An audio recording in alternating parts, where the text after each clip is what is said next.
नमस्कार CSK news में आप सभी दोस्तों का एक बार फिर से बहुत बहुत स्वागत है। दोस्तों आज होगी दिन भर की जो फटाफट बड़ी खबर निकल के आ रही है करके जाने की। दरअसल देश भर में संक्रमितों के आंकड़े के लाइव स्टेटस के बारे में आपको बताएंगे। इस बीच बड़ी खबर पाकिस्तान से निकल के आ रही है, जहां पर कराची एयरपोर्ट के पास पाकिस्तान इंटरनेशनल एयरलाइंस की फ्लाइट क्रैश। जी हाँ, 107 लोग थे सवार, जिनमें हो गई है मौत हो गई है। हम आपको बताएंगे पाकिस्तान में बड़ा भयानक हादसा हुआ। इसके साथ ही आपको बताएंगे किस तरीके से चीन को कूटनीतिक झटका भारत ने दे दिया है। जी हाँ, पहला बड़ा झटका दिया है किस तरीके से ताइवान के राष्ट्रपति के शपथ ग्रहण समारोह में बीजेपी के 2 सांसद हुए हैं शामिल। जी हाँ, इसके बारे में भी आपको बताएंगे। इस बीच सबसे बड़ी खबर कश्मीर से निकल के आ रही है। कश्मीर में आतंकियों में मचा हड़कंप। जी हाँ, कश्मीर में आतंकियों में हड़कंप मच गया है। बोल रहे हैं कि कोई एक एक करके सबको कौन मरवा रहा है। जी हाँ, आपको बताएंगे किस तरीके से सेना ने पैठ बना ली है आतंकियों के बीच। इसके बारे में भी आपको बताएंगे एक करके, जहां पे भाजपा ने आज महाराष्ट्र बचाओ आंदोलन। जी हाँ, महाराष्ट्र में आज उद्धव ठाकरे सरकार समेत महाविकास आघाड़ी का जमकर विरोध प्रदर्शन बीजेपी के नेताओं ने किया। सब कुछ जानेंगे। जहां पर पीएम मोदी पश्चिम बंगाल पहुंचे, 1000 करोड़ रुपए का ऐलान किया। सब कुछ जानेंगे। इसके साथ ही बिग ब्रेकिंग न्यूज निकल के आ रही, विपक्षी दलों की बैठक भी हुई है, उसके बारे में भी आपको बताएंगे। इस बीच मध्य प्रदेश की राजनीतिक उठापटक की चुनावी खबर निकल के आ रही, वो भी आपको बताएंगे। स्वास्थ्य मंत्रालय ने कुछ आंकड़े जारी किए, वो भी आपको बताएंगे कर विस्तार से। लेकिन उससे पहले छोटा सा निवेदन, अगर आपने चैनल को अभी तक सब्सक्राइब नहीं किया तो प्लीज़ सब्सक्राइब किए, लाल बटन दबाकर चैनल को सब्सक्राइब करें। दरअसल पहली बड़ी खबर निकल के आ रही है, आपको बता दें देश भर में संक्रमितों का आंकड़ा हुआ 1,19,000 को पार। जी अब तक 1,19,524 मामले सामने आ चुके हैं, जबकि मृतकों की संख्या 3600 को हो गई है। अगर हम बात करें तो आज दिल्ली में 660 मामले सामने आए। दिल्ली में, राजस्थान में 150 मामले सामने अब तक आ चुके हैं। आंध्र प्रदेश में 62 मामले आ चुके हैं, जबकि कर्नाटका में 105 मामले सामने आ चुके हैं, जबकि ओडिशा में भी 86 मामले सामने आ चुके हैं, जबकि झारखंड में भी 5 मामले, असम में 4 मामले, उत्तराखंड में 5 मामले और छत्तीसगढ़ में भी 4 मामले अब तक आ चुके हैं। तो ये राज्य दर राज्य आंकड़े हैं। फिलहाल हम चलते हैं अगली बड़ी खबर। आपको बता दें कि बिग ब्रेकिंग न्यूज़ निकल के आ रही है, जहाँ पर ताइवान के राष्ट्रपति के शपथ ग्रहण समारोह में शामिल हुए बीजेपी के 2 सांसद। जी हाँ, चीन को बड़ा झटका। दरअसल ताई इंग वेन ने 2 दिन पहले ताइवान के राष्ट्रपति पद की दोबारा शपथ ली। इस शपथ ग्रहण कार्यक्रम में बीजेपी की 2 सांसद मीनाक्षी लेखी और राहुल कासवान ने वीडियो कॉन्फ्रेंसिंग के जरिए हिस्सा लिया। वेन को बधाई दी। लेखी और कासवान समेत दुनिया भर के 41 देशों के कुल 42 गणमान्य हस्तियों ने इस कार्यक्रम में वीडियो कॉन्फ्रेंसिंग के जरिए शिरकत की, क्योंकि कोविड-19 के प्रकोप के कारण ताइवान में विदेशियों के आगमन पर पाबंदी लगी है। ध्यान रहे कि चीन ताइवान को स्वतंत्र राष्ट्र का दर्जा नहीं देता है और उसे अपना ही एक हिस्सा बताता है। ताई इंग वेन के शपथ ग्रहण समारोह में लेखी और कासवान के वर्चुअल प्रेजेंसेस के बाद अब सवाल उठ रहा है कि क्या मोदी सरकार ने ताइवान के प्रति अपनी नीति बदल दी है। सवाल के पीछे सबसे बड़ी वजह यह है कि 2016 में जब ट्वाइंस ने पहली बार राष्ट्रपति पद की शपथ ली थी, तब मोदी सरकार ने न्योता मिलने के बावजूद अपने किसी सांसद को ताइवान नहीं भेजने का फैसला किया था। लेकिन इस बार जब उन्होंने राष्ट्रपति चुना गया तो इस बार उन्होंने स्पष्ट तरीके से बीजेपी के 2 सांसदों को इस समारोह में शामिल होकर चीन को एक बड़ा झटका दिया है। कूटनीतिक तरीके से चीन को यह स्पष्ट कर दिया कि अब वो ताइवान को देश मानता है और ताइवान की हर संभव मदद करेगा।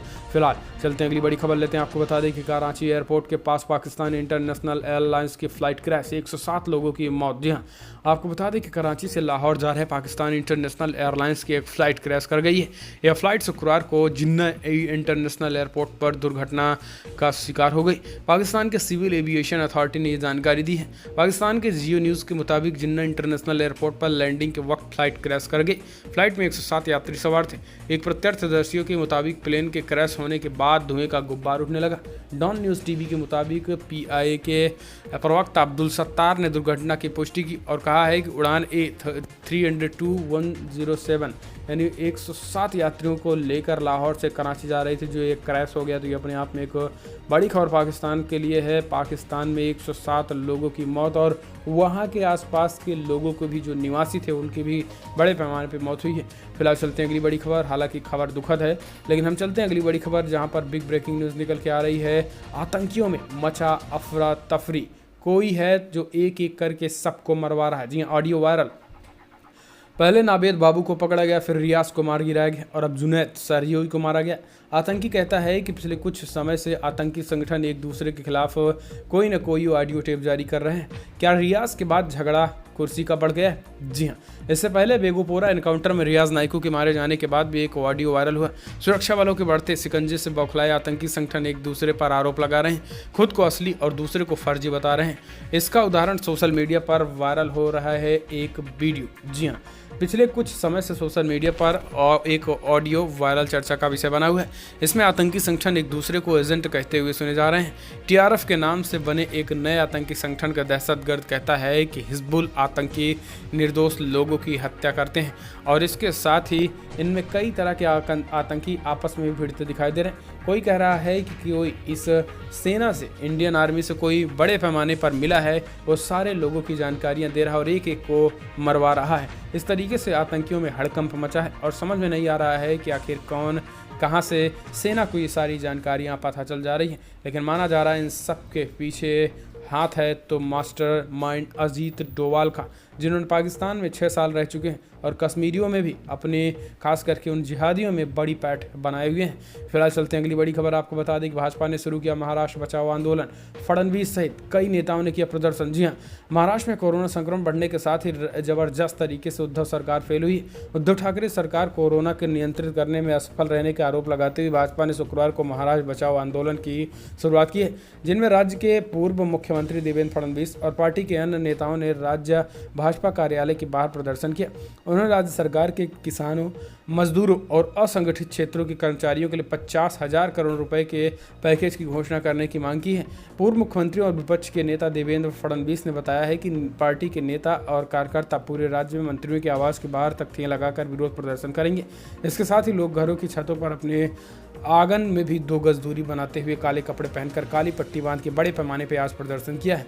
फिलहाल चलते हैं अगली बड़ी खबर। आपको बता दें कि पीएम मोदी ने अम्फन से तबाही का लिया जायजा। बंगाल को 1000 करोड़ देने का किया ऐलान। जी हाँ, सुपर साइक्लोन और ओडिशा पश्चिम बंगाल में भारी तबाही मचाने के बाद गुरुवार को कमजोर पड़ गया।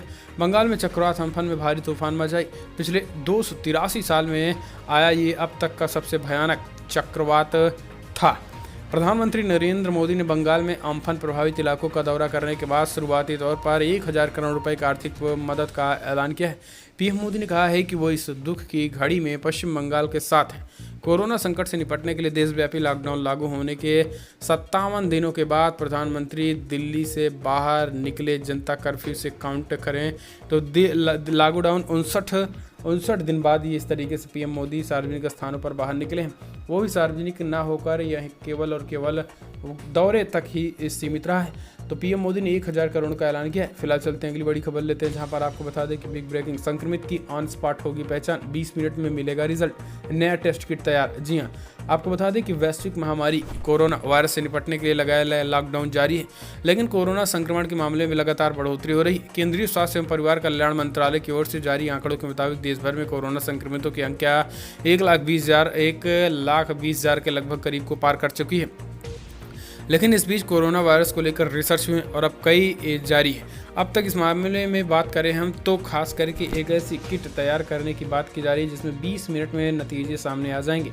आपको बता दें कि खास करके ये बड़ी मामले निकल गए हैं ब्रिटेन से। जी हाँ, दरअसल अंग्रेजी अखबार की एक रिपोर्ट के मुताबिक हेल्थ सेक्रेटरी मैन हैन हाग ने कहा कि आमतौर पर स्वैब टेस्ट में संक्रमण की जांच आज की जाती है और संक्रमण को पकड़ने में हफ्तों लग जाते हैं। अब ऐसा नहीं होगा, अब जांच का नतीजा 20 मिनट के अंदर आएगा। तो ये एक ब्रिटेन में खास करके इस तरीके की टेस्ट किट बनाए गए हैं। तो फिलहाल चलते हैं अगली बड़ी खबर। आपको बता दें कि बिग ब्रेकिंग न्यूज़ निकल के आ रही, विपक्षी दलों की बैठक में सोनिया गांधी ने एक बार फिर से मोदी सरकार पर बोला हमला, कहा कोरोना से जंग में सरकार विफल रही। जी हां, दरअसल कांग्रेस अध्यक्ष सोनिया गांधी की अगुवाई में शुक्रवार को विपक्षी दलों की वीडियो कॉन्फ्रेंसिंग के माध्यम से बैठक हुई।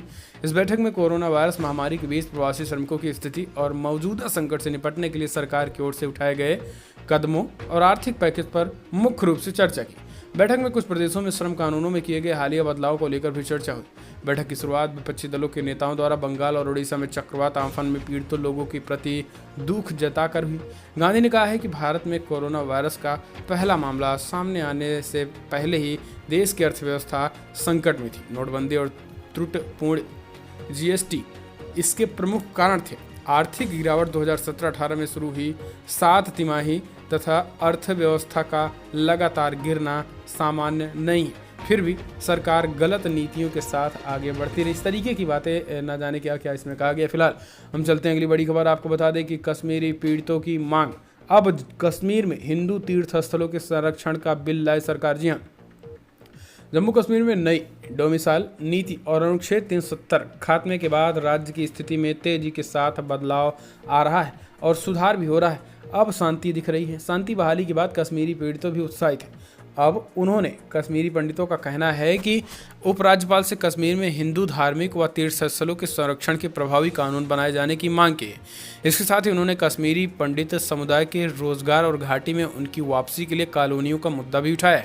उत्साहित कश्मीरी पंडितों ने डोमिसाइल नीति को राष्ट्रवादियों की जीत और अलगाववादियों व उनके समर्थकों के लिए हार करार दिया है। तो इस तरीके से उन्होंने मांग की है कि जल्द से जल्द सरकार कश्मीरी पंडितों के लिए कुछ काम करे। फिलहाल चलते हैं अगली बड़ी खबर। आपको बता दें कि बिग ब्रेकिंग निकल के आ रही जूम ऐप को लेकर। जी हाँ, चीनी कंपनी ऐप जूम ऐप को लेकर बैन करने की याचिका पर सुप्रीम कोर्ट ने जारी किया नोटिस। केंद्र सरकार से 4 हफ्ते में मांगा जवाब। जी हाँ, जूम ऐप को बैन करने की याचिका पर सुप्रीम कोर्ट ने नोटिस जारी कर दिया है। सुप्रीम कोर्ट ने केंद्र सरकार से 4 हफ्ते में जवाब मांगा है। सुप्रीम कोर्ट में एक जनहित याचिका में जूम ऐप को बैन करने का अनुरोध किया गया। इस मांग के पीछे निजता के अधिकार का हवाला दिया गया है। याचिका में मांग की गई है कि शासकीय और व्यक्तिगत स्तर पर जूम के इस्तेमाल को लेकर कोर्ट एक उचित कानून बनाने का निर्देश दिया है। इसके साथ ही जूम को भी सुप्रीम कोर्ट ने नोटिस दिया है। सुप्रीम कोर्ट में याचिका दिल्ली के रहने वाले हर्ष की तरफ से दायर की गई थी, जिसमें स्पष्ट तरीके से याचिका में कहा गया था कि इस ऐप के इस्तेमाल में राष्ट्रीय सुरक्षा को खतरा हो सकता है। फिलहाल चलते हैं अगली बड़ी खबर। आपको बता दें कि शाहीन बाग में 5 महीने बाद खुली दुकानें, पहले CAA के खिलाफ प्रदर्शन और बाद में लॉकडाउन के कारण बंद थे बाजार। जी हाँ, राष्ट्रीय राजधानी दिल्ली स्थित शाहीन बाग नागरिकता संशोधन कानून CAA के खिलाफ प्रदर्शन का केंद्र बन गया था। इस कारण उससे पूरे इलाके की दुकानें बंद थी। CAA के खिलाफ प्रदर्शन जारी ही था कि कोरोना महामारी ने दस्तक दे दी और देश में लॉकडाउन लगा दिया गया। इस कारण से प्रदर्शनकारियों के धरना स्थल से हटा दिया गया था। अभी देश में लॉकडाउन का 4था चरण है। इसमें रुकी हुई अर्थव्यवस्था को पटरी पर लाने के लिए ढील दी गई है। इसका असर शाहीन बाग में भी देखने को मिल रहा है।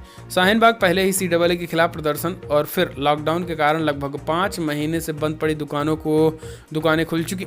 आपको बता दें कि लॉकडाउन 4 के दौरान नियम और शर्तों के साथ दुकानें खोलने की इजाज़त दी गई है। दुकानदारों को सोशल डिस्टेंसिंग के साथ साथ गृह और स्वास्थ्य मंत्रालय द्वारा जारी गाइडलाइंस का पालन करना होगा। फिलहाल चलते हैं अगली बड़ी खबर। आपको बता दें कि बिग ब्रेकिंग, सिंधिया से बदला लेने के लिए अब कांग्रेस प्रशांत किशोर को दे दी है मध्य प्रदेश का मोर्चा। जी हाँ, आपको बता दें कि मध्य प्रदेश में मात्र 15 महीने में सत्ता से हाथ धोने के कारण कांग्रेस बेहद आहत है। भाजपा और पूर्व केंद्रीय मंत्री ज्योतिरादित्य सिंधिया से इसका बदला लेने के लिए कांग्रेस 24 विधानसभा क्षेत्रों के उपचुनाव में कड़ी टक्कर देने की तैयारी कर रही है। उपचुनाव की तैयारियों में जुटी कांग्रेस ने अपने प्रचार अभियान की रणनीति बनाने का काम प्रशांत किशोर को दे दिया है। बिहार में नीतीश कुमार की जीत दिलाने में प्रशांत किशोर की अहम भूमिका रही। पिछले विधानसभा 2018 चुनाव में प्रशांत ही कांग्रेस को सत्ता तक पहुंचाने वाले मुख्य रणनीतिकार थे। कांग्रेस के प्रचार अभियान की कमान संभालने के लिए पार्टी ने 3 कंपनियों के प्रस्ताव पर विचार किया था। हालांकि इसमें प्रशांत के नाम पर मुहर लगी थी। तो अब एक बार फिर से मध्य प्रदेश में उन्होंने, खास करके मध्य प्रदेश में उनको फिर से एक बार कांग्रेस पार्टी ने नॉमिनेट किया है चुनाव जिताने के लिए। 24 सीटों पर चुनाव होने वाला है।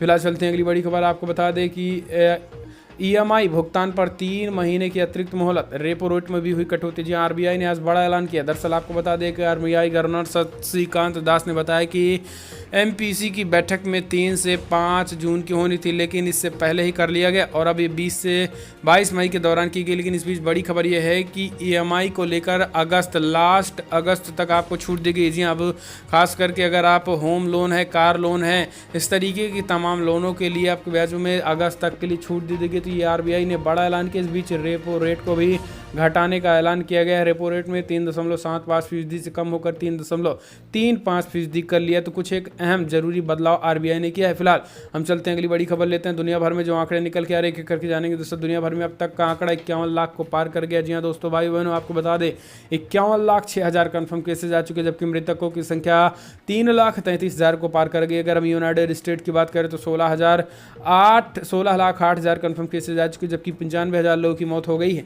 रशिया में में भी 3,17,000 कन्फर्म केसेज हैं, जबकि ब्राज़ील में 3,10,000 कन्फर्म केसेज आ चुके हैं। अगर यूनाइटेड किंगडम यानी ब्रिटेन की बात करें तो 2.5 लाख मामले आ चुके, 36,000 लोगों की मौत हो गई है। स्पेन में 2,33,000 केसेस, इटली में 2,28,000 केसेस, जर्मनी में 1,80,000 केसेस, तुर्की में 1,53,000 मामले।